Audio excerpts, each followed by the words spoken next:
Now, I don't normally do this kind of price prediction videos, but I feel like for ChainX it really has to be done. I mean, ChainX is probably one of the few undervalued projects in terms of its market cap and in terms of its circulating supply, and also of course the total supply, which is the same as Bitcoin, 21 million. And I really wanted to kind of give my thoughts on what is the potential with ChainX, how high could it actually go in 2021 if this is really the start of the bull run, with all these institutional investors getting into Bitcoin, pushing up the price, then getting into Ethereum, into Polkadot, now with the Swiss Stock Exchange listing as of the 4th of February. How high could ChainX, which is the bridge between Bitcoin and Polkadot, go? And I really think that we could potentially see 50 bucks this year. And I'm basing this using another project which is similar to ChainX, and that is Ren, which has been around since 2018.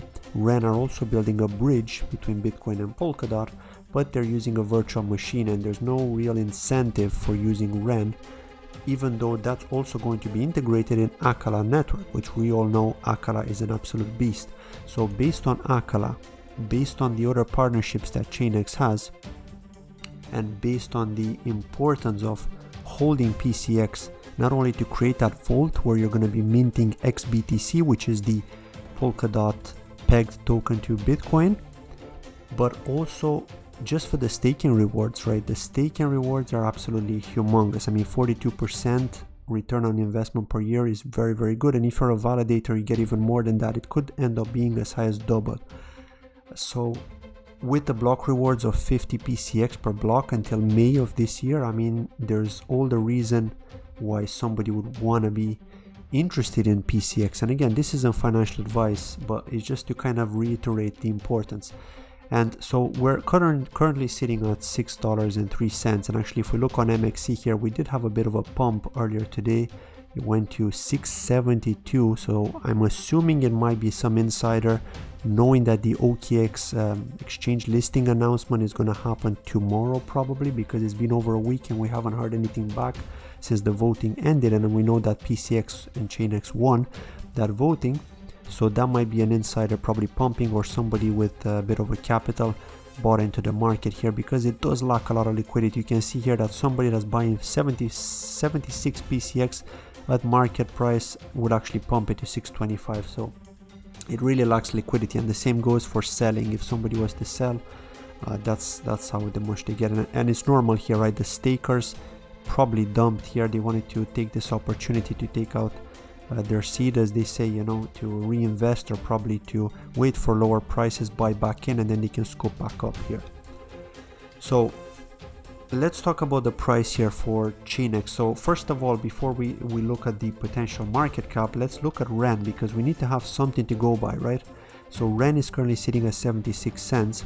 The market cap is 763 million. So that puts it in the 60th position, which is not like a whole lot, right? But anything in the top 100 on coin market cap do pretty well. They've got like a product, a working product, which is generating income for the team. So they've got a max supply of 1 billion, and the circulating supply is almost the same as the max supply. So we can see that most of the tokens are in circulation, right?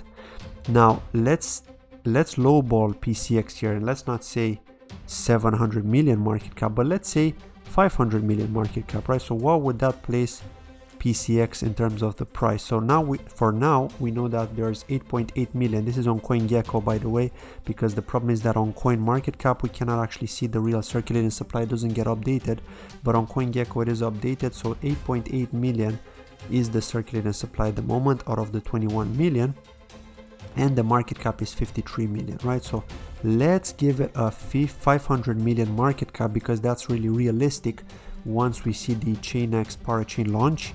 So ChainX will take part in the Parachain auction on Polkadot, and if the bond, maybe not necessarily in the first auction, but it could be in the second auction, in the third auction, in the fourth auction, they'll keep trying it until they get it, right? Because think about it, only 100 parachains are actually going to bond, and ChainX will definitely be one of those 100, even if it's not on the first day when the parachain auctions start. It is going to happen, right? They are going to incentivize people to lock up their DOT in order to vote for ChainX to bond. So assuming 500 million market cap here with the current circulating supply, and again, this is going to be increasing by the time we're assuming this, because, you know, Polkadot's parachains are not going to happen until probably April or May of this year, maybe even June. But assuming with the current circulating supply here, with a 500 million market cap, that would give us a price of $56.78, which is very realistic considering we've seen all these different pumps recently. And it's just something that, you know, you got to keep in mind here, that there's going to be a lot of FOMO when these parachain auctions start. And of course, we're going to have SherpaX, which is the sister network of ChainX, that's going to launch, that's going to try and bond to a parachain on Kusama, be it this month or be it next month. And of course, when that happens, you'll be getting a video from me 100%.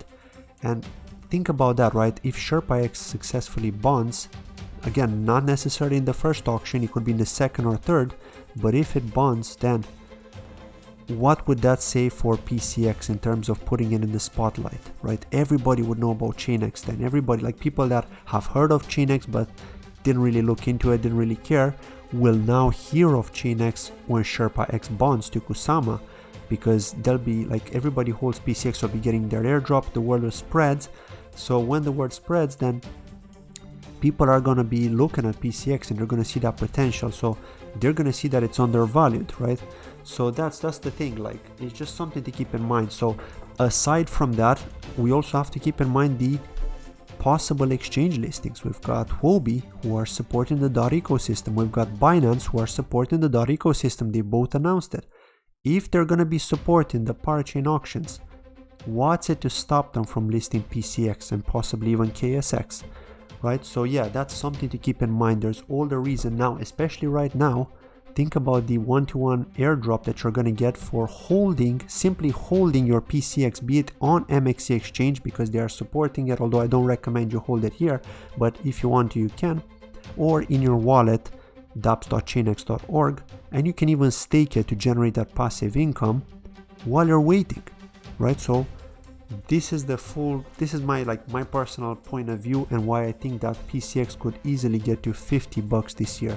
Let me know what you think in the comments below. I'm curious to get your thoughts, but thank you for watching this video. Take care, bye bye.